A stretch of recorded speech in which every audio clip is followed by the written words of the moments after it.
Thank you for joining us. Welcome to LumioseStation. Swiggity swag, what's in the bag? LumioseStation, Jay here, and I'm bringing you guys another Pokemon X and Y Wi-Fi battle. But before I go and commentate this really long battle, I am going to pull a PK Sparks here. If you guys know PK, he is one of the competitive battling conductors here on LumioseStation. So, if this video can get to, I'm going to shoot for 700 likes, because 700, I mean 1,000 seems like a lot, and I don't know if we'll be able to reach that. And so, you know, I'm going to shoot for 700. If this video can get 700 likes, the next upload I will upload here will be either a live Wi-Fi battle or a live showdown. So and you guys can choose whichever one in the comments. So please comment, please comment. So yeah, 700 likes, live Wi-Fi battle or live showdown, and you know, leave whichever you want in the comments. And I probably just butchered that sentence, but it's whatever. It's like 2 o'clock in the morning. Let's go. So I have a battle here against SophieGirl27. Nappy was streaming one night and she wanted to battle me, and this battle is way long. This battle was literally 51 turns. I think it was 51 turns, and it was a 30-minute battle.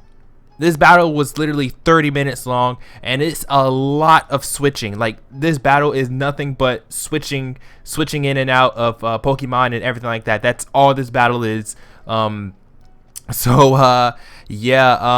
looking at her team, I don't really have anything to say about her team, because her team is actually pretty damn decent, not gonna lie. And my team, I just kind of threw it together because that's usually how my teams go for now, until I can actually properly team build. But I'm gonna go ahead and lead off with my Landorus, as she is gonna lead off with her Rotom, and I am automatically gonna switch out because I don't want my Landorus taking a Hydro Pump to the face. So I do just that. I'm gonna switch out and I'm gonna go into my Blissey, as she does actually go for the Hydro Pump, because I mean, why not? There's really no reason for her to go for a Volt Switch at the very beginning of the battle. And I think I just stuttered right there, and yeah, I apologize, but it's cool though. It is totally fine. But now she's gonna switch out and go into her Aegislash, because Aegislash is probably the best thing to take on this Blissey. Plus, my Blissey cannot touch this Aegislash, because my Blissey set is what? Toxic, Heal Bell, Soft Boiled, and Seismic Toss.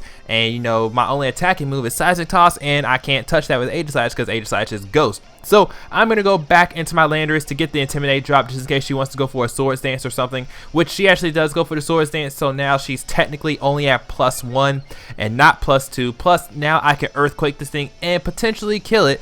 But she's gonna go ahead and switch out and go into her Donphan to take it, because Donphan is a physically defensive monster and is able to take earthquakes from this Landorus for, you know, it takes like 25%. So me not wanting to take the Ice Shard, I am gonna go into my Azumarill, as I think she either goes for, okay, she goes for the knockoff here, and she knocks off my Choice Band, which kind of sucks.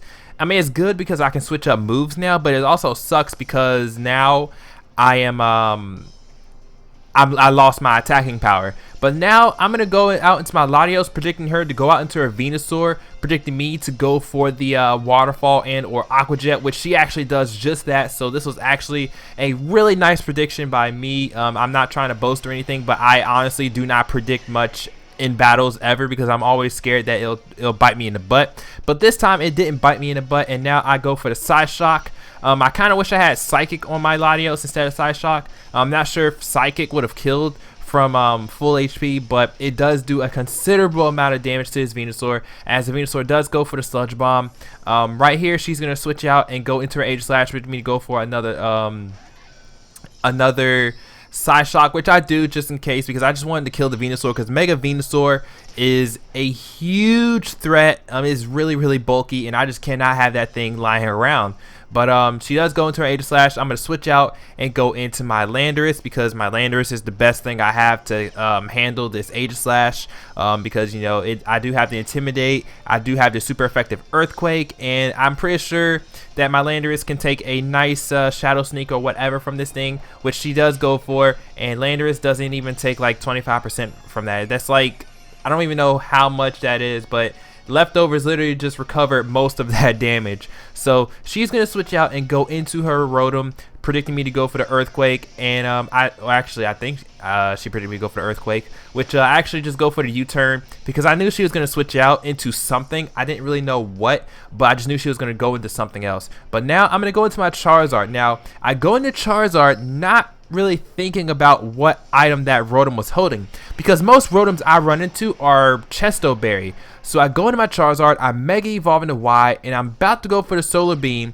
and this actually happens right here.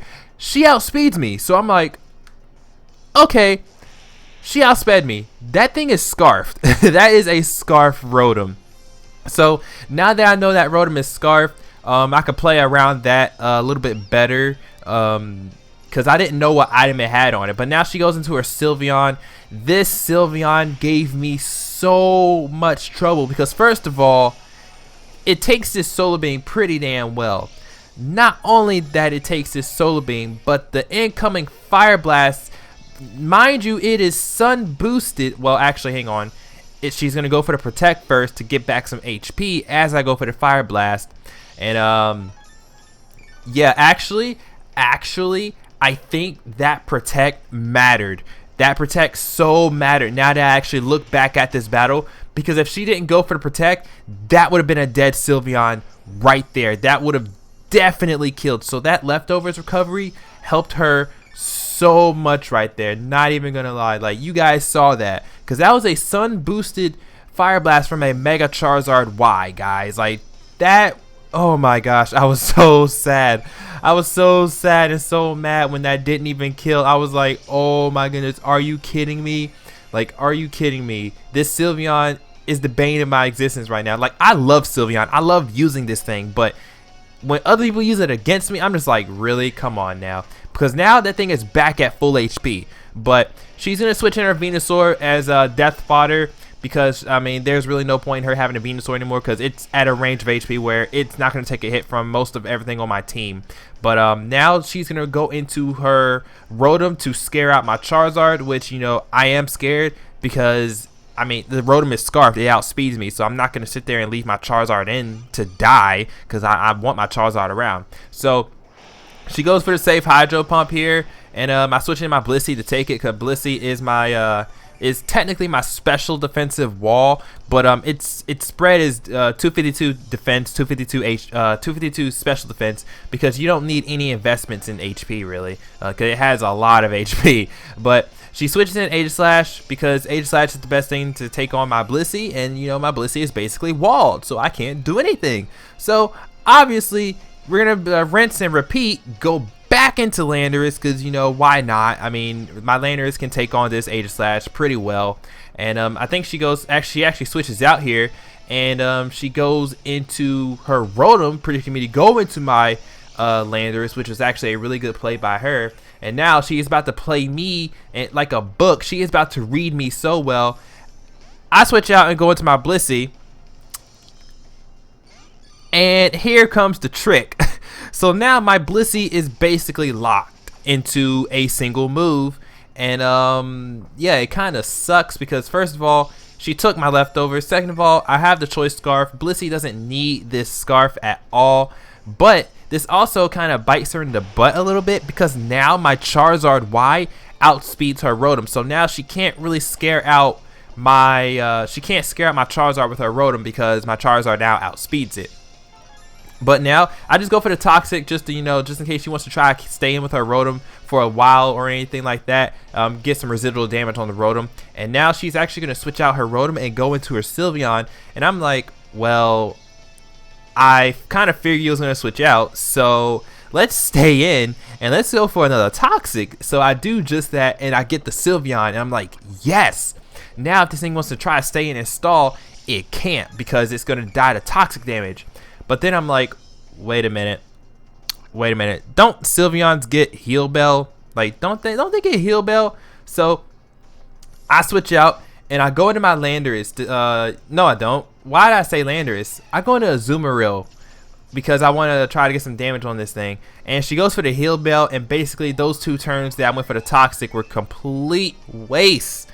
So now her Rotom and Sylveon are both cured, and I'm just like, well, this kind of sucks because now I would have to re-poison them just to get residual damage, but I don't want to do that. But I go for the waterfall, I do believe here, just to try to get some damage on this Sylveon, but it doesn't really work because she goes for the protect, and I'm just like, damn, this Sylveon is such a troll. Oh my gosh, I can't do this. So she goes for the wish, and I'm just like, okay, I'm just gonna go for another waterfall because there's really no other move I can go for. I don't even know if Azumarill gets any kind of poison type moves. Yeah, I'm just basically here to go for waterfalls, but now I'm actually gonna switch out and I'm gonna go into my lander. Now I go to my landers, there you go, because I want to get at my stealth rocks because she is doing a lot of switching. And looking at her team, I don't know, I think her Donphan has stealth rocks, but she hasn't gone for it yet. So I'm like, okay, I might as well just sack off my Landorus here, which is actually a really bad move by me because she still has her Aegislash. But I was like, I need my Stealth Rocks up. I just need them up right now. So I get my Stealth Rocks up, which is great. I'm like, yes, I got him up. And she just goes for the Hyper Voice. And I do believe it does kill because she does get a crit. And I'm like, well, oh well, kind of sucks. Bye, Landorus. It's cool. Because now I can go into my Charizard Y. And I can just go for a Fire Blast and potentially kill this Sylveon. Because I don't really think the Sylveon can kill me. But she actually switches out. And she's going to go into her Rotom. Do I go for that? Or do I go for an Air Slash trying to get the flinches? I think go for the Air Slash trying to get the flinches. I do. That's what I do. So, bam. Go for Air Slash. It doesn't kill. And I'm like, well, obviously, it's not going to kill a Rotom because it's resisted. And so now she's going to play me like a book. Again, I'm so fucking predictable. And sorry for the language right there. And she goes in Aegislash, which means to go for the what's the move called? Solar Beam, which I do go for the Solar Beam. I didn't want to risk going for the Fire Blast because first of all, it could have missed, and second of all, it could have not killed the Rotom, and the Rotom could have definitely just killed me with a Hydro Pump or a Volt Switch. Volt Switch probably being the better move to go for because of the accuracy reasons. But now I'm actually just gonna switch out and go into my Azumarill. Here, basically, I guess is somewhat fodder or something. I'm not necessarily sure. I really need that Rotom dead because that Rotom is stopping my Terrakion from sweeping with Earthquake because that Rotom has Levitate and it's just stopping me. But she's gonna go in. She's gonna go for the Shadow Sneak, and now she's gonna go for the King Shield. As I think I went for either the Aqua Jet or the Waterfall. And because the King Shield lowered my attack, I don't want to stay with my Azumarill because now my Azumarill is really useless. Because even with huge power, it's useless. So I'm gonna go into my Terrakion here. Not really predicting anything. I'm just going into it just because, you know, why not? And I'm gonna go for the Earthquake on this Aegislash because everything else is basically resisted or immune. And Earthquake is basically what's the word for it? King Shield won't lower my attack if I use Earthquake. But she's gonna go into the Rotom. It's perfectly fine with me because Stealth Rock damage is a thing. And obviously I'm not gonna want to stay with my Terrakion. My Terrakion is Choice Scarf. So there's really no reason for me to even stay in with this thing because, you know, first of all, don't want to take a Hydro Pump. Second of all, I can't touch the Rotom. So I'm going to go into my Blissey because why not? Blissey is my special defensive monster. Or my bulky monster, rather. I mean, it is more special defensive than physically defensive because its physical defense is ass, by the way. But I'm going to switch out here and I'm going to go into my Latios. Basically just either as fodder or, you know, because my Latios can take a hit from this Rotom. And just in case she wanted to switch into her, I'm not really sure why I went to Latios here actually. Not really sure. But she goes into her Donphan and I'm like, okay, I don't want to take an Ice Shard. So actually let's switch out here and let's go into, excuse me. Let's go into Azumarill because I could just easily Waterfall or Aqua Jet or do whatever to this Donphan if I really want to. And that's basically it. But she's going to switch out because she knows I'm going to go for the water type attack. She's going to go in. No, what? Oh, wow. Okay, she goes into the Sylveon. I thought this was the turn she went into her Rotom or something. But no, this is actually not the turn. See, this is what happens when you have really long battles. You kind of forget what goes on. You forget what goes on in the battle. I totally blanked right there. Like, it happens later on this battle, I'm pretty sure, because I watched this battle before commentating this, because there was no way I would have been able to remember. But she goes for the hyper voice. That pixelate boost is real. Like, that hyper voice pixelate thing is so real. Like, that damage is real, guys. But now I'm gonna go. She goes for the protect, and I'm like, okay, I think I went for the Aqua Jet here, which kind of sucks that she gets her HP back. But I think I go for the Aqua Jet again, just because. Why not? I mean, you know, it's whatever at this point. But now she switches out and she goes into a Rotom. Here you go. This is when she goes out to a Rotom, and I'm just gonna go for the Aqua Jet because Rotom naturally outspeeds my Azumarill, so I'm just like, whatever. Let's just do it. Let's just sack off Azumarill here and now, because I don't really need this thing anymore. Just because, first of all, my choice band is gone, and yeah, my choice band is gone. I don't like Azumarill without choice band unless it's belly drum. Like, I need my choice banded Azumarill. But take out the Rotom, and I'm like, yes. Now that the Rotom is dead, Terrakion can go in on her team, and you will see that. Just wait. So I go for the Aqua Jet, just you know, get that last minute hit before my Azumarill dies. And now it's time for a Terrakion to basically come in and do cleanup, I hope, because now that the Rotom is dead, I can go for Earthquake on her team and basically kill it. The Aegislash is weak to it. The Infernape is weak to it. What else does she have? She has the Donphan, which she actually brings in now to take it, because Donphan is the best thing to take the Earthquake. But it doesn't even matter, because actually right here I do get a crit, and that kind of makes up for the crit that she got earlier on my Landorus. But I'm not even sure if that crit on my Landorus mattered or not. But this crit right here actually did matter a little bit. I'm pretty sure it mattered. Because I don't think 2 Earthquakes would have killed it killed the Donphan from that range. I'm not really sure. But she brings in the Infernape. She goes for the Mach Punch. Iron Fist boosted. It's not enough to take me out in one hit, which is great, because now I can just go for another Earthquake and take out the Infernape. And now all she has left is her Aegislash, and I think that's all she has left. I'm pretty sure I killed the Venusaur.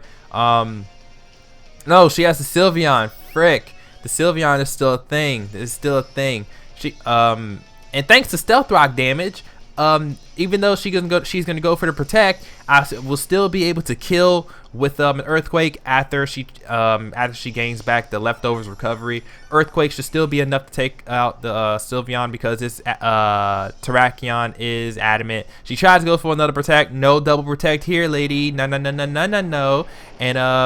this Sylveon dies to a Earthquake.